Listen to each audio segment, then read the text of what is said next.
Hey everybody, just doing this to kind of give everybody an update on what's going on, where I'm at, and how things been. Um, I guess I'll start from kind of the beginning. My life's kind of been in a weird place since I hit 40. I'm 45 now, and basically ever since I hit 40, that's when I found out I had cancer. Like a month after I hit 40. I hit 40 in November and found out I had cancer in December. And it was stage 3 colon cancer originally. And I don't know. Around the same time, I worked at a place called Interstate Batteries for 17 years. And, the place got sold to corporate, by the boss I had for 17 years. And corporate ended up finding a way to fire me. And I basically just kind of gave up on life after that. I ended up being homeless for 2 years, and I was a heroin addict. I've been doing opiates for probably 15 years before that, and I just became completely strung out after that. I ended up using a needle, whenever I left and went on the streets. And I did that for 2 years. I lived on the streets for 2 years, which, never really bothered me. I've always wanted to live life as free as possible, so that's, what I thought I wanted to do before I died, Thing was, I was in remission from cancer, and I kind of didn't find that out until basically a month before I ended up living on the streets. But I still kind of gave up on things after that.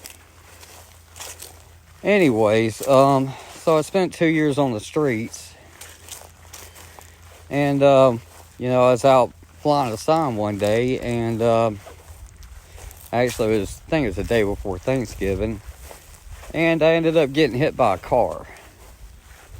And that put me in the hospital, and I don't know, I was really out of it. I kind of considered it being in a coma, even though people said I was responsive, but I really didn't know what was going on. It did some brain damage to me. And my mom seen the track marks on my arms, and she ended up sending somebody down there to talk to me about options of getting into rehab. As a musician all my life, and I owned a recording studio and was in a couple of bands. And he told me just because of those things that a place called Music Cares would end up covering me going to rehab, a really nice one in Oxford, Mississippi. Which, funny enough, is where I'm at right now at my sister's house. So, I ended up, after about 2 months, I ended up taking them up on that offer. I figured I was done with drugs. They basically just wasn't really doing it for me anymore. And, the life I was living wasn't really doing it for me any longer either. So, I ended up going to a place called Oxford Treatment Center. It's right outside of Oxford. It's in Eda, Mississippi. And, the place covered up to $96,000. That place is expensive. It didn't cost that much for me to go up there and spend all that time up there. But they ended up covering 3 months. 1 month was at Oxford Treatment Center, and the other 2 was at a place that's connected with the Oxford Treatment Center called Resolutions.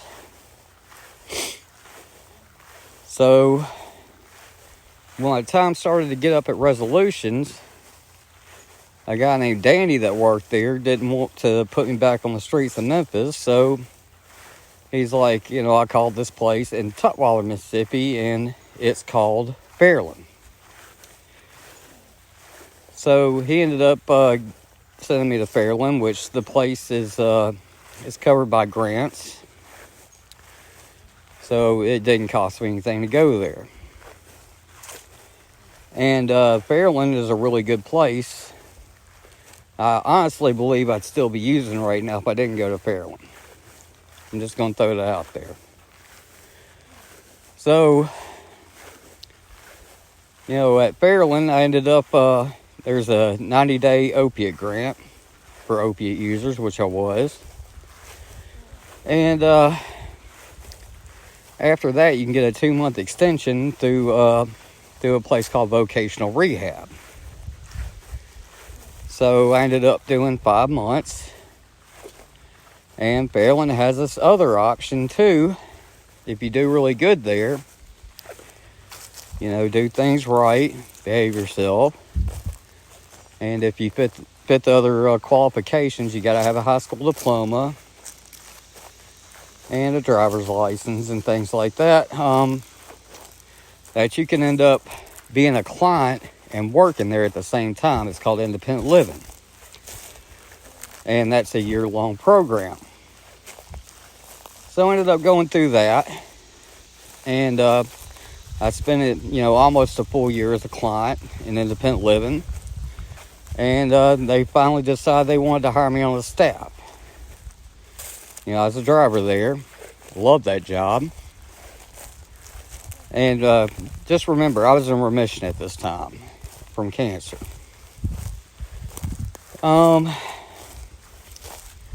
So I was staffed there for pretty close to a year. Then I started having issues where I wasn't able to use the bathroom properly. Number 2. And me being the hardhead I am, it took me a long time to go to the hospital over it. And, the director that works there, named Amber, she basically made me go one day. And thank you for that, Amber. So I ended up going to the hospital. And I come to find out that my cancer had come back and I had tumors in my colon. And they ended up having to do this thing called an alostomy, which is kind of like a colostomy, where they had to basically bypass my butthole and poop in a bag. Yay. So I ended up waking up from that. They told me about the tumors. Did surgery on me, wake up from the tumors. And before I ended up, no, it wasn't before. After I left the hospital, they were obviously hit me with opiates during that time, and I was an opiate addict. And, they got me off the opiates, but they sent me out of the hospital. And I was trying my best not to get back on them. Well, there was so much pain from these tumors that were in me that I wasn't able to sleep for like 4 or 5 days at a time. And me trying to be sneaky, I ended up trying to find another way to alleviate the pain without going back to opiates. So at first I tried alcohol. I drank a couple of Mike's Hard Lemonade, and I could tell that didn't phase it at all, so I stopped it too. And while I was in rehab, I heard about this stuff called Kratom. So I ended up, there's a place around the corner from my house that sold it. I ended up getting a house while I was in independent living and became staff. I ended up getting my own place and my own vehicle. So I ended up trying Kratom out, and it did work. I was finally getting sleep. Well, I was still working there at the time, even though I was taking time off. They have a really good program where, if you need to take a lot of time off, you're covered on that. So, whenever it finally got close to it being time for me to go back to work, I ended up, going up there a little early and talking to people. And I was taking Kratom at the time. Trying to alleviate the pain. And the director, Amber, said I could tell you're high right now, because it acts like an opiate. You know, it hits the same receptors and everything, and it is a drug. And, you know, they were going to give me a drug test on me going back. So the day of the drug test, I had trouble peeing, not because of the fear of the drug test, which there was a little nervousness about that, I'm not going to lie. But, you know, it just bowel problems, you know, because all the surgery I had and everything, it's, you know, still to this day caused me to have trouble to pee. So I wasn't able to pee, and finally I was like, you know, I'm just going to come clean with these people and tell them what's going on. So I talked to Amber and Odessa, both of them were directors at the time, and told them that I'd been taking Kratom. And they gave me two options. They said either I can quit and go on my way, or I can go back through the program again as a client. You know, either way I'm going to lose my job. So I took them up on option number 2. I ended up going back, you know, as a client and spending time on the hall again. You know, which I guess in a way is a good thing, because I believe in leading by example. And some other people that were going through the independent living program had relapsed also. And they said, because I did what I did as a staff member, you know, went back on the hall, that, you know, it showed them that it's not something to really be ashamed of. So it was a good thing in a ways. So I spent time on the hall, another 5 months, you know, the 3-month opiate grant, and the 3-month opiate grant and the 2 extra months from vocational rehab. And I basically completed that. And whenever my time was starting to come up to leave, I didn't have a house to go to, because I had to, you know, I was renting a house and I had to give it back to the guy I was renting it from. I couldn't just keep paying on it. And during the time I was on the hall, they ended up putting me on SSA, Social Security. I don't know what the A stands for, but, you know, it was paying $700 a month, basically $740. You know, because I was basically disabled because of the cancer coming back. Now I'm at stage 4, and it's colon and liver cancer. You know, it spread to my liver. So, you know, I'm fully disabled now, and that's really tough for me, because I've been working my whole life. I love working. I've never had a problem with it.